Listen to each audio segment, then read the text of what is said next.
Carmine Biancardi. Thank you, Russ. It's my honor to be here on Crystal. And thank you very much for joining me in this somehow early lecture, because, with all these changes of time, we go up and down. Now, you may wonder why, I usually give my talk on history and science and technology, and why I talk about, last time I was talking about the superpower, today I'm talking about cultural diplomacy and soft power. The reason is that this is part of my real life, of my past life and my real life. I was involved for a number of reasons with a number of countries around the world in sustaining the cultural diplomacy and soft power.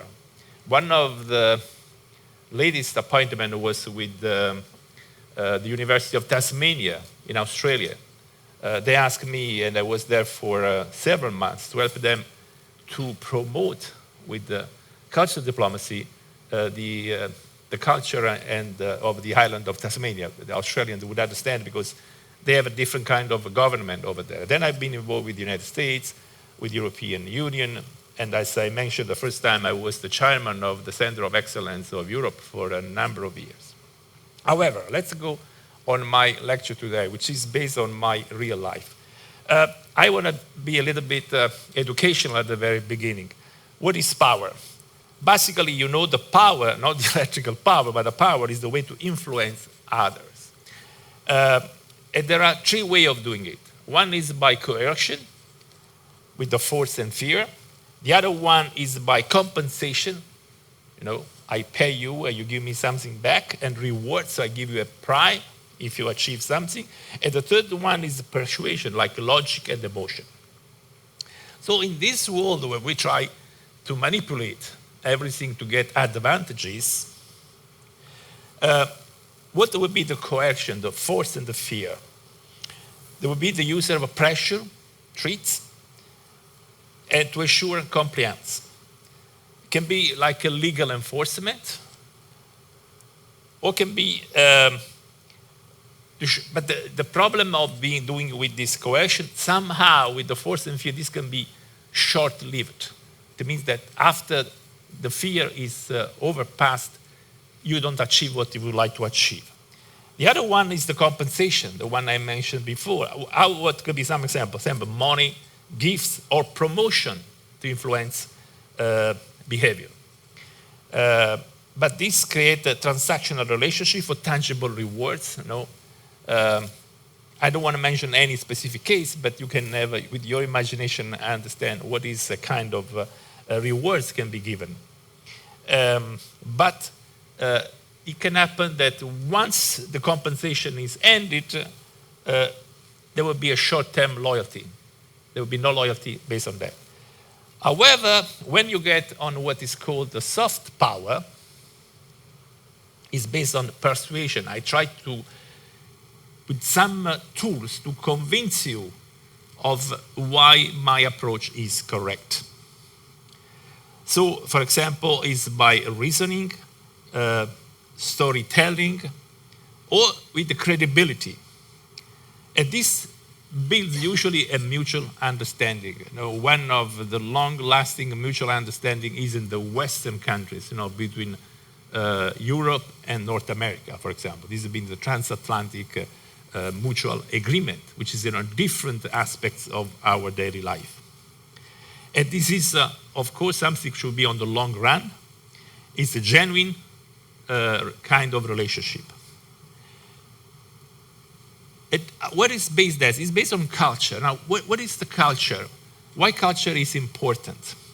Because it's a way of sharing the values, the tradition, the arts of a group of society. It shapes the identity and influence how people interact. While the diplomacy, what is the diplomacy? It's the practice of managing international relationships through negotiation, dialogue, and cooperation. And the scope of diplomacy is to achieve peaceful and mutual beneficial outcomes. Once we bring culture and diplomacy together, we get to the cultural diplomacy, which is the use of arts, music, food, and tradition to connect nations. I will be repeating a few times this concept because sometimes it's difficult to grasp the concept. And this is implemented by using the soft power. This is how you can bring together, integrating the culture and the diplomacy. From one side, you have the culture, which is the beliefs, the values, the traditions, and so on, and the arts. At the other side, you have the exchange. You can exchange art, music, education, and traditions. And the diplomacy will bring the negotiation, the dialogue, and the cooperation. I will bring you some real examples of these things I'm saying right now. I'm not going to be abstract. I'm going to really realistic, so you can see exactly what is this. Now, who is the person that has really clarified this concept? This is an American professor, which is Joseph Nye. He developed the concept of soft and smart power in global politics. Actually, he did not only introduce the concept of soft power, but also the smart power. He was able to do that with his academic background. Right now, he's an emeritus professor at the Harvard University. He described the global politics impact of soft power. So you can imagine United States has been one of the leading in this cultural diplomacy and soft power. I want to show you some of his words shortly. More important than ever, what we find is that in this information age, something that John Arquillo wrote a couple of decades ago is probably more true than even when he first wrote it, which is that when you ask in political contests traditionally who would win, the answer was the side with the biggest army would win. But in today's world, sometimes it's the side with the best story that wins. And that ability to get that story out, to be able to explain things, to affect people's minds is crucial. We often say that swords determine outcomes, but it's minds that determine the hands that wield the swords. Now, you can believe that this is something which has been done in the last few years. No, this is a very old concept, which has been developed during the years and during different empires in our history. For example, if we go back on the second before Christ until the 15th, which is the Silk Road, which means the connection between Europe and China, there was a cultural diplomacy which was used at that time. There was sharing of trade and ideas. Why? There was a spread of languages, technologies, and government models. The reason that Europeans were looking to the Asia, to China, is because they were looking for the spices, because it was the gold mine at that time. But at the end of the day, the two continents developed this cultural diplomacy among themselves. And there was, for the first time, the religious exchange, the Buddhism, the Islam, and the Christianity. They expanded across these continents. And there was the art and the science, the calligraphy, the mosaic, and the medical and astronomical knowledge were shared at that time. So, for example, the Mongols used cultural exchange to build strategic ties with the other countries. So the impact of the Silk Road was one of the earliest forms of soft power at that time. And it was extremely innovative at that time. It was a global cooperation. But as we move forward in history, and we get to the Greek Empire, right? Now, the Greek Empire, they had the spread of the Greek language, the art and the philosophy, which was across the Mediterranean Sea and Asia. You know how much is important, even these days, the Greek philosophers often say, oh, the Greek philosophers say this particular, well. And the example of Alexander the Great, which conquered most of Africa and Asia. And they share the education and the knowledge. So they share the idea of science with the other countries like Egypt, Persia, and Rome. But one of the most biggest achievements in the cultural diplomacy and soft power of the Greek were the Olympic Games at that time. Because once a year, they had this big tool in Olympia where they were promoting peace and unity among all these city-states which were around the Mediterranean Sea. The other empire was the Roman Empire, which is probably considered one of the biggest empires ever existed in the past. And what they did, of course, they did the Romanization, so the Latin language. You see how many languages have today's origin in Latin, Spanish, Portuguese, Italian, French, Romanian, and so on. And how many Latin languages are in the American English, for example. That's to give you an example. But one of the key factors, they were offering any people, any country they conquered, they became Roman citizens with all the rights. So it was a sort of cultural diplomacy at that time. Because in this way, they fostered the loyalty and the stability of the Roman Empire. But this was the Roman Empire at the peak of their extension. What they created what I call the cultural syncretism. Basically, they blended the Greek, Egyptian, and the local tradition to unify the empire. So they conquer with the force, but then with the cultural diplomacy and with the soft power, they did this integration of the different countries. So both empires, the Greek and the Roman, used the soft power by the tool of language, education, law, and art to shape the civilization, influencing the modern diplomacy and the new way of government at that time. Now, let's try to understand what is the soft power. So the soft power is the ability to influence others for your desires. And it's by shaping their preferences. How the soft power can be characterized? It's characterized by an attractive power, something which has to be attractive to the people, which will align them to your goal. I will bring you some example. However, in this approach, there can be some pros and some cons. Why? The pro is not coercive. It builds trust because you are not coercing anyone, so you trust the other party. It's a sustainable relationship. You give a positive image, and you have a cultural exchange. The con is slow result. It's not like when you go with the war and you try to conquer a country. It takes time. Depends on the perception of the other side, of course.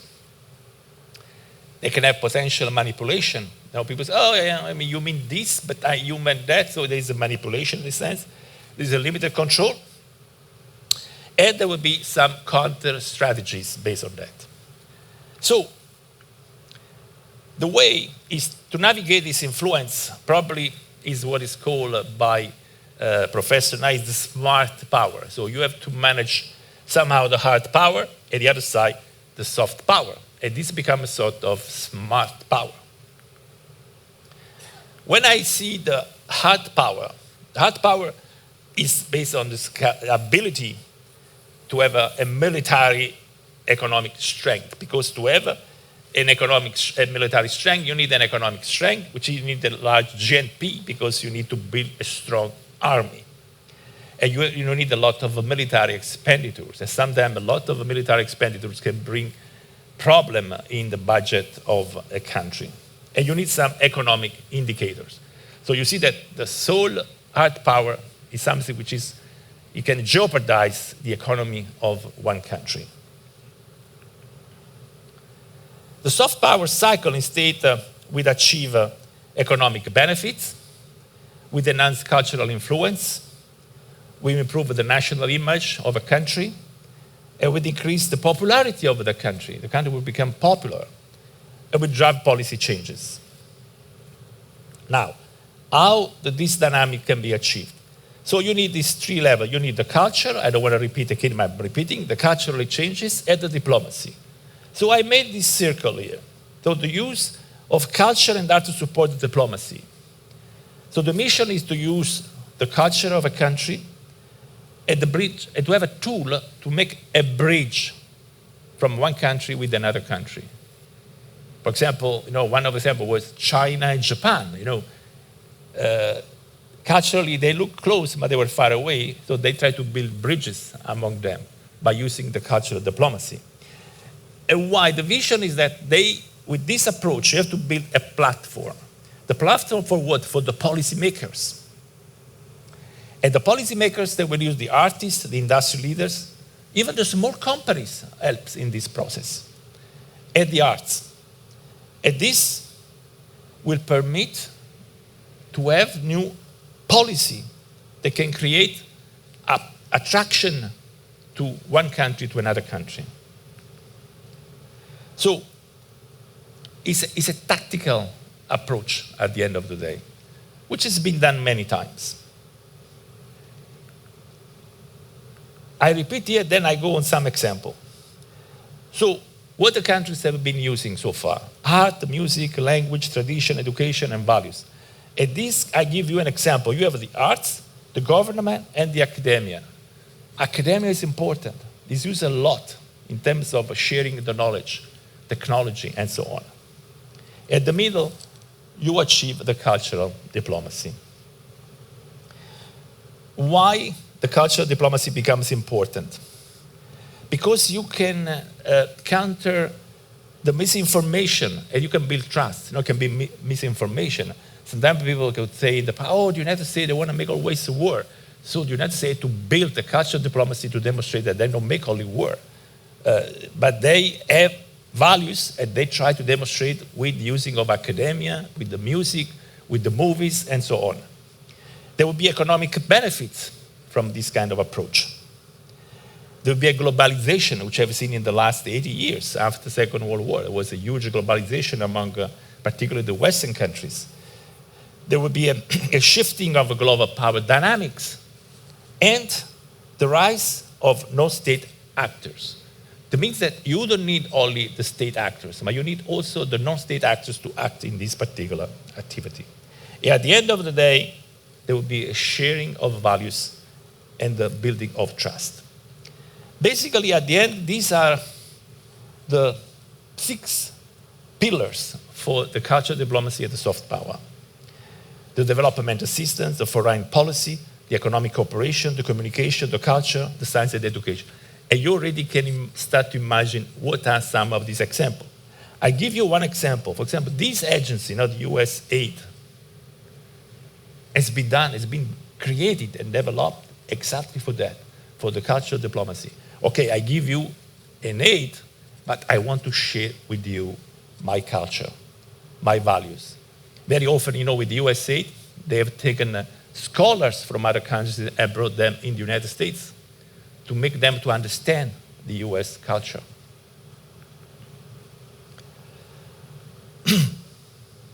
So, there will be a shift of power dynamics. There will be the globalization, non-state actors, global changes, and economic benefit. This gives you, instead of a short view, where is positioned the smart power, and we give you the strategic leadership. And this is, if you see on the relationships and the results, how the hard power is positioned. You go right away quickly on the result. With the soft power, it's slower, but at the end, you have the smart power.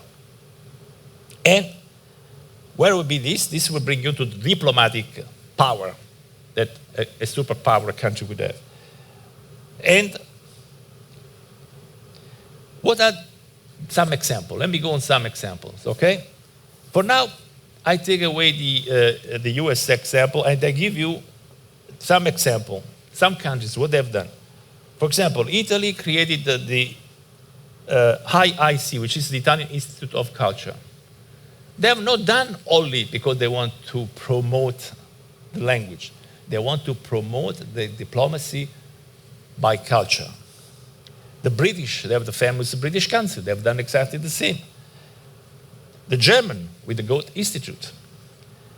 the French Alliance, the Alliance Française, and the Spanish the Instituto Cervantes. To give you an example, this thing has been created not just because of the language. They have created, and they are supported by the government because they want to support the cultural diplomacy. But one of the biggest example is the sport activities. For example, one is the 1992, when the South Africa returned to Olympic Games after they ended the apartheid. One of the biggest one, we were in South Africa, we heard about Nelson Mandela. In the 1995, Mandela used the rugby and the World Cup to bring together the whites and the blacks. At that time in South Africa, they were really split. And he made a great job. Another one was the Armenia and the Turkey. They got together in 2009 because the soccer or the football, the European football, the FIFA organized a way to bring them together. But let me show you for just 50 seconds what Nelson Mandela achieved with the rugby. Realization that sport could actually bring about this unity in a nation. I was one of the fortunate few 65,000 that were able to be in this stadium to witness in a symbolic moment for our country. Well, welcome to Ellis Park at this quite dramatic moment here. For me, it was life-changing to see the power of sport in terms of uniting a country. Coming into the field, everyone is looking forward to something and no one really knows what's going to happen. The team had already lined up for the national anthems with Sean Fitzpatrick and the All Blacks on the one side and our team on the other side.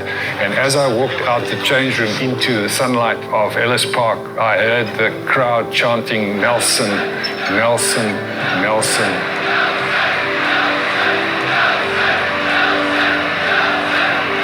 Once the great man Nelson Mandela said, "One team, one country," the shift in the enthusiasm of the South African public was just phenomenal. He's written his name across rugby history, perhaps. And then, seeing the celebration, seeing 65,000 people not leave their seats. They wanted to get a glimpse of their heroes. They have stolen the crown. Unbelievable scenes all around the park. But now it really is this rainbow nation, all behind their team. They did something that not only would go down and change the course of history, but they did something that impacted a little 12-year-old boy sitting in the stand. It was a new nation. It was a nation being reborn. For the first time, we were actually representing all of South Africa. In the first time in our history. David, we didn't have 60,000 South Africans. We had 43 million South Africans.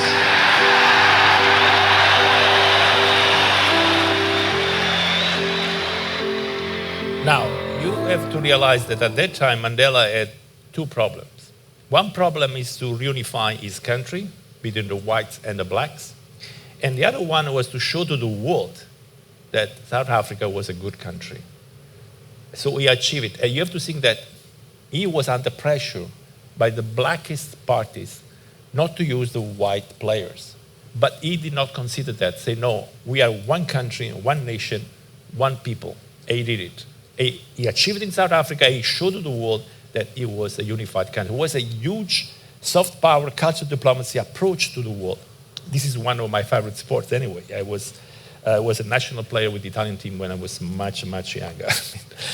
The other sport they like is basketball. And the United States, maybe you don't know, but they've been using NBA around the world for promoting, among other activities, the US culture. Why? Because NBA has been doing a number of things. Cultural exchange. They play all these games around the world. I remember in the 80s, I was a student at the university. I was a rugby player, and I was involved in journalism. And there was in Europe at that time some anti-Americanism because, all these nuclear missiles were going to be installed around Europe and Italy because of the Cold War. I don't want to go into details. So Americans use NBA. They send a lot of teams around Europe, specifically in Italy, and they manage by meeting young people and playing games to convince that their culture was not as negative. They were not only talking about war. So the player became an ambassador for the United States. And they brought peace and unity. I give you one example of Kobe Bryant. Why? Because Kobe Bryant is a US player, but as you know, he grew up in Italy. Unfortunately, he died a few years ago. So he's sort of really the true side. He spoke perfectly in Italy. His family was spending all their vacation in Italy. And he did some controversial activities in cultural diplomacy because he tried, this is his trip to China, one of his trips to China, he tried to bring together China with the United States. It was a little bit, he had a lot of critics, but he was genuinely trying to help, that these two superpowers would get together. Just to give you as an example. Other example, the film, the movies, Hollywood. Hollywood did not make only movie. Why, the White House was always interested in Hollywood? Because they've been promoting the American culture, and they've given a global perception. Lately, the Bollywood, they promote Indian traditions, like this dance is a tradition of India, and this is soft power. The Italian with Cinecittà, they promote Italian art and Italian identity. I give you one example. I remember during the Cold War, sometime we had, with my group, we had projects on the other side, in the communist side, and sometimes we went there, but then we never made any project because it was almost impossible. However, I remember when we went there, they were able to watch some movies, either Italian or American. And they believed that all of us, we would live like in a movie. And we said, well, I mean, we can have a beautiful house, it's a beautiful car, but you have to work hard. It's not just, they say, oh, you have to work, yeah. They believe that we just were living like in the movie because they had these ideas. However, these were tools of promoting the Western culture. Now, what are some other applications of the smart power? I give you one example of the European Union. For example, the European Union has a major problem of migration, of immigration in Europe. It's not only in the United States, in Europe, maybe even bigger, I believe, right now than in the United States. However, they try to have a cultural approach by promoting integration. For now, it's not yet working, but they're trying to promote not with coercion. Now, Italy is doing coercion, UK is doing coercion, but they tried the past. The US Marshall Plan, I will mention you soon why it was one of the largest ever smart power activities done. The US COVID response. Some people, they saw badly, but I think it was really a sort of cultural diplomacy from the United States. They want to promote by providing vaccines, say, okay, we are helping all the countries in overcoming the problem of this huge problem of COVID.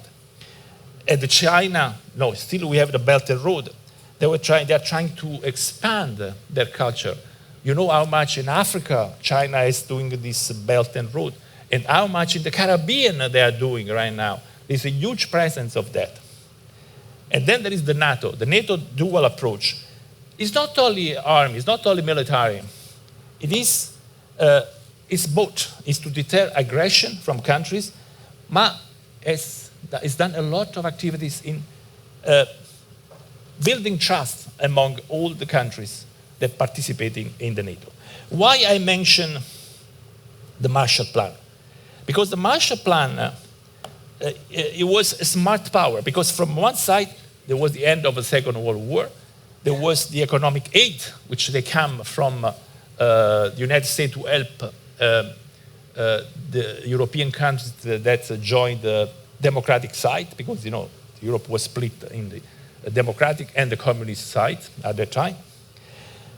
And the scope was also for the US to promote the cultural diplomacy, to promote the American values into these European countries. And there was at that time the NATO formation and the creation of what is then became the European Union. Another one, now I'm going to Asia, I'm going to Korea, the K-pop role in South Korea. This was realized by the South Korea government because they want to have a tool for influencing other countries. So they decided to do with the pop music. And they used social media, catchy tunes, polished performances, attractive idols, and YouTube. And as you know, this wave of this K-pop went all over the world. Maybe not all of us, but some young generations were very much interested in these activities. And they even reached North Korea, which was one of their scope. I show you a few seconds. What is this K-pop? Maybe some of you don't know what is K-pop. It is extremely popular. Hey, you, 뭘 보니? 날 가지고 search 하니? Yeah, you, 뭐 하니? 너도 내 kiss 원하니? 월 와서 목금 터요 미모 가시지를 않네. 머리부터 발끝까지는 부셔 빛이 난대. 저기 언니 아들 내 패션을 따라하네. 아름다운 여자의 하루 남자 아름답네. 이 파티에 준비된 birthday cake. 태어나서 감사해 everyday. 네 dim글은 내가 봐도 나. 3, 2, quick on. I'm high. My forever is our spotlight. 날 봐. I'm starting. You will never think that this is diplomacy, but they are using still now this tool, the South Korea, as a cultural diplomacy tool. So this gives you an example of all the different activities the South Korean government did by supporting the K-pop. And I give you one example. This is a former US president, which he had a visit from a K-pop group, the Korean. Why? Because maybe you remember a few years ago, there was some violences against the Asian Americans. So the South Korea decided to support their Asian Americans in this way. So they went to meet Biden, and they used this for promoting that. Another tool, which is used a lot, I give you two examples, Italy and France. Maybe you have been around your life. Italy organized this week of the Italian cuisine in the world. This is organized by the Ministry of Made in Italy. It's not just because some local restaurant, they want to promote food. It's specifically done to promote the diplomacy of Italy, to promote Italy in a particular way. France has another approach. This is the actual president of France, Mr. Macron. He developed different things, which he called the Gastro App. And it's the way to promote the French culinary tradition by making a sort of, you say, okay, the chefs are like athletes, so there are chefs from around the world, that they have to win a prize. It's a way that they promote the French cuisine and the French diplomacy. One I don't want to forget is the panda. Maybe you heard about it. China is using and has been using the panda diplomacy. Now, why they're using this? They do what they do. They do, from one side, they have a conservation and research. They used to gift pandas because they're not doing exactly. Now they ask money, like a loan. You have to pay lease for the panda. Economic benefit, strengthens the diplomatic ties, and it's at the end a kind of soft power. It's a very old tradition. It started in the 618, and still 1972 there was the first panda which was given to U.S. after President Nixon visited China.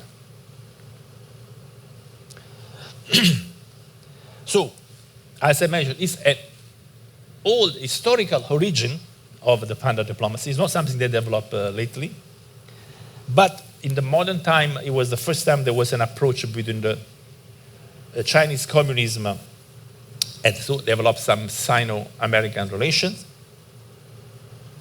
Of course, it's an high cost in doing these kind of activities. And the scope is to have a bilateral ties. I show you some example. This is in June 2024. Offered to send over some pandas during a visit to Australia this week. It comes as ties between Australia and China improve after a diplomatic dispute that led to China imposing restrictions on Australian agriculture and mineral exports in 2020. Native to China, pandas have through the years become envoys of friendship. They have also been used to show Chinese anger. So what is panda diplomacy and how does it work? China has been gifting or landing pandas to boost its international image since its founding in 1949. To cement ties with socialist allies, China gifted 2 of the creatures to the Soviet Union in the 1950s and 5 more to North Korea between 1965 and 1980. In 1972, during former US President Richard Nixon's historic visit, Beijing gifted 2 pandas, Ling Ling and Qing Qing, to the United States. It was a sign of normalized China-US relations and marked a pivotal moment for China's foreign policy. Pat Nixon was the former First Lady. And best of all, for the gift of the pandas, which all children, whatever age, will enjoy, and I include myself in that category. Since then, other countries, including Japan, France, Britain, and Spain, have also been given pandas. China stopped gifting pandas from 1984 due to their dwindling numbers. It began loaning them to overseas zoos instead, often in pairs for 10 years, with an annual fee up to about $1 million. Keeping pandas can be costly for zoos, but they are seen as draw cards for visitors and help generate income. Now, what are the elements that are used in soft power? As I mentioned, the foreign policy, the cuisine, technological products, friendliness, the culture, and the luxury goods. Now, the question is, there is a way how we can measure if countries are using properly the soft power. Yeah, there is a way of measuring. There are indices. I'm showing you, this is the index of 2024. As you see, United States is leading. These are the first 10 countries worldwide that they are leading in the global soft power index in 2024. And excluding China and the Emirates, all the other countries are Western countries. I want to show you right now the index in 2025.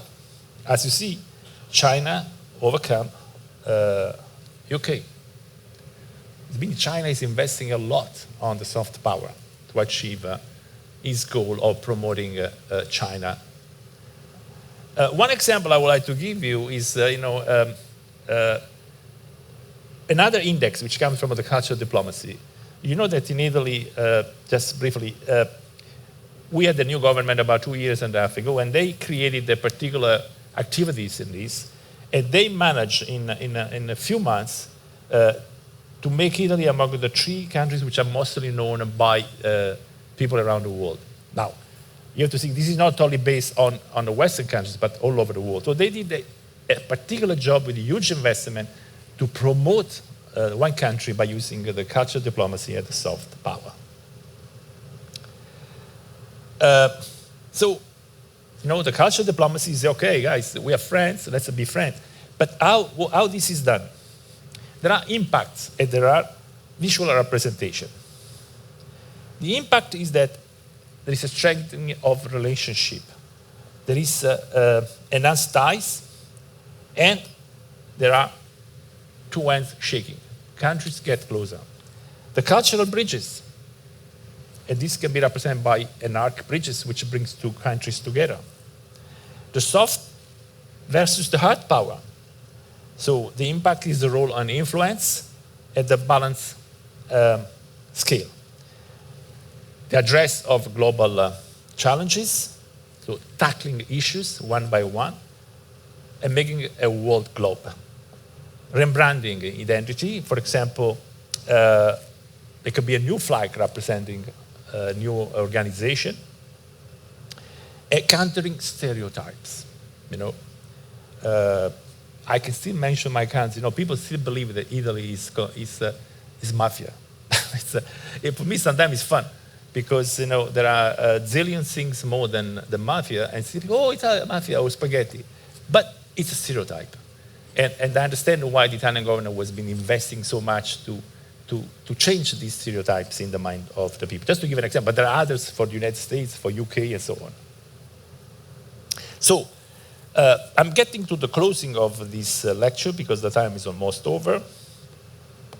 So by using the culture diplomacy, the soft power, the diversity celebration, the dialogue promotion, we can have an empathic, harmonious world. Now, before closing, I want to talk about one actuality which is happening right now.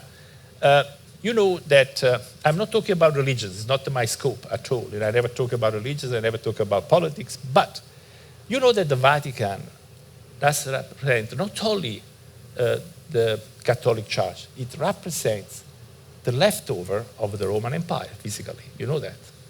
You don't know. Really, physically. The Vatican is whatever is remaining by the Roman Empire. However, the Vatican does not have any hard power at all, right? But it's respected by all the other countries. Why, on the other side, you know that the United States consider themselves the continuation of the Roman Empire. Maybe you don't know, but that's the way it's talking in the political arena, in Washington and the military area where I've been working. Now, you know that the Pope died a few days ago. What is the role of the Pope in the soft power? He's considered, there have been scandals, I'm going to know that, a global moral authority. Because you see, a lot of head of states, they always go to the Pope. I always wonder why they go. If he does not have any power, why they go? There must be a reason. Because he's considered somehow a global moral authority. They go everybody. They go Muslim, they go Hinduist, every religion go to him. He has a global reach. He has a diplomatic influence. He's a symbolic leadership. And he's a bridge builder. He doesn't try to attack, but try to build bridges. However, on this influence there are pro and con. He inspires globally, of course. He persuades without force. He convenes a diverse group. They get together and they have a lot of meetings around that. However, sometimes the audience is not receptive. As you know, the church credibility has been falling for a number of reasons. And there are competing voices even within his group in the church. However, he has a huge role in the soft power, and there must be some reason why, and I don't know, all the head of state always go to see him. And even now for the funeral, apparently there will be 170 head of states. So there must be some soft power diplomacy that he tried to influence somehow. With this, just to be on the actuality of these days, I would like to close my lecture. To thank you very much. Thank you to technicians, Crystal, the cruise director, and all the other people. And I am available anytime you would like to ask me any question. Thank you very much.